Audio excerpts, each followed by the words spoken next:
I present to you Ashikin M. Hello everyone, evening. Thank you so much to Pak Peter, to Mama Jason actually, for introducing me to Pak Peter and then things lead to another, and thank you so much for having me today. I am by profession, I'm a special projects lead of My Parentist, youth-centric organizations in KL.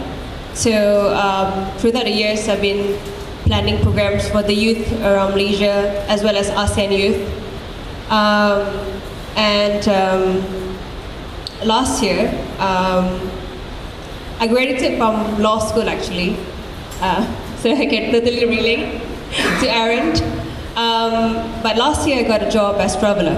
So literally people pay me to travel. But it's not really the writing part, it's more towards the action part, the stunt part. How it works is if we have clients from some places in, maybe in Singapore, I had to dive with the sharks in the shark tank actually, and literally like they are really massive and big, really big, and they were like 3-4 times bigger than me, and I'm really grateful for that experience. I think it was one of my turning point in life. And other than that, I think I did 7 bungee jumping sessions over there. While working as a traveler last year. And along the way, I was rarely here last year. And in between commuting from one place to another, I write things. Because when you go to new places, you inhale different dust, different kind of environment, different culture, different people, and sometimes you tend to forget who you really are. And even when you arrived, when you go back home, you don't really feel like your home. It's somewhere you belonged. So I can safely say that writing gives me a lot of mediums for me to channel my emotional part, and then for me to be connected to my loved ones, because I love them so many times. People always think the one that lives is the one who is okay with everything, but it's actually not. Because as much as I change my luggage tags and everything, I really missed people back home, but I need to do my work and stuff. So yeah, I channeled a lot of that in my books. So my first book was published last year. It's called Burning Constellations. It's fragments of things, fragments and prose of moments between me and my family, my friends, my loved ones, but I did it in a fictional kind of way because I have a barrier. Back then I have a barrier of expressing my real feelings and thoughts. So I'm still very new to it. I'm still trying my best to be an open book. And then I proceed to my short stories. And I did it in my real book will be published next year, actually in January. It will be available nationwide. But I did it in this kind of collector's edition, so with different colors, different covers, because I believe that in life, in law school, we have to wear black and white. There's right and wrong, there's yes or no. But to be honest, as a person myself, I see colors in a lot of things. I always see the things in between, black and white. And even when I try to associate things and try to imagine things when I write, I imagine them in colors. Like when I went to Paris, I imagine it to be in a bit of a cherry red and orangey kind of feeling.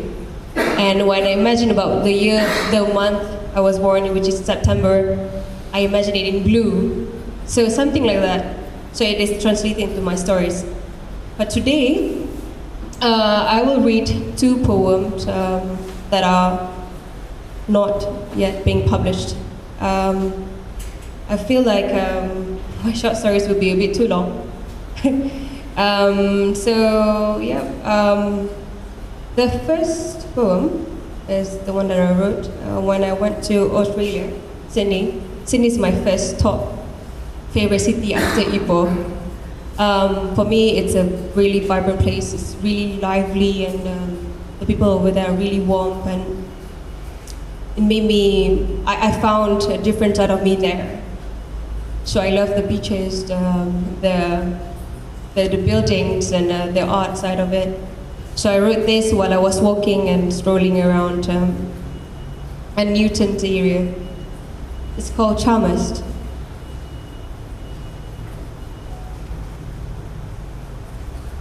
I saw the charmers and the explorers, the rule breakers, those who come and go. They had a conversation about light, trying to discover a new way of believing, about waves and how far they have traveled. 1 month, 1 year, colliding their whole lives. It made me open my eyes widely to stubbornly glare the sun, pierced right through at the corner when I was waiting for a call from another city. He asked me, "When would you come back? Do you ever want to?" And I said,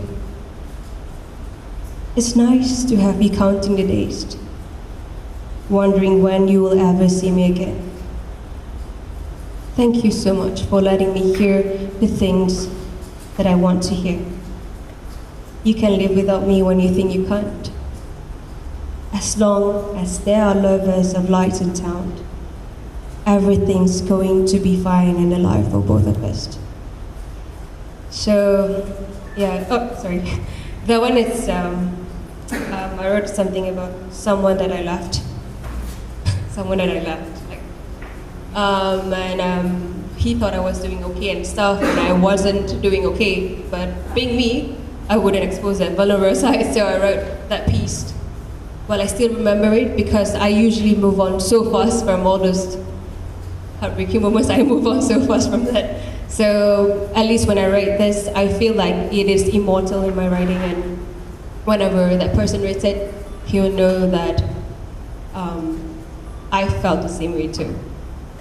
So another poem is called Dreamist. So this one is the one I wrote when I went to a cave in the Nolan Cave, actually. It's a really incredible place. It's an incredible place. I went there with my crew, and one thing that I really like about the people who preserve the area is they really know how to intrigue your thought and provoke your thought. So when I went there, they didn't just open all the lights and okay, and then they explain about the stalagmites and stalactites. But they made something different. So there's this one time when we can bring our phones and cameras and stuff. We can take pictures and stuff. But there was this one time where they asked us to shut everything off, and then we shut everything off, and then there were no lights, and it was really, really dark. You can't even see your own palm. I mean, I've never been to that kind of situation. Usually you can still see something, a shadow or something, but I cannot see anything.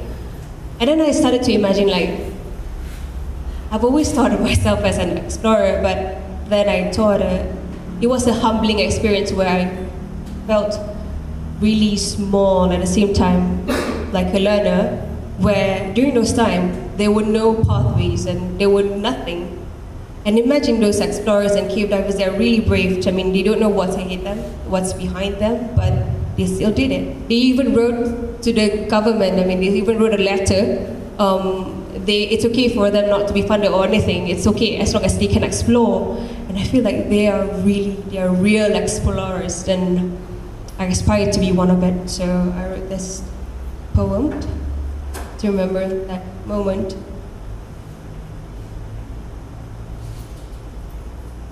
So many things could happen if we go against the light. Look at it as an art form. Mountains could be seen in different colors. A single leaf can bring so much memory of my mother and her cooking. Stories singing to the fruits and trees, graceful and delicate, like white flower painted on skin. A part of my mind still think like a child. Caves and crystals still amaze me, engulfed in darkness for a few seconds, so dark I can't even see my own palms. But I found something. I found such darkness that could bring so much serenity. I thought about how cave divers went boldly into the unknowns, not knowing what's ahead or behind them. And at the end of the tunnel, I answered myself. They followed familiar constellations and went it again and again and again, and discovered only the stars could help them, knowing God has given them so much of the universe in their bodies, waiting to be uncovered. Thank you so much.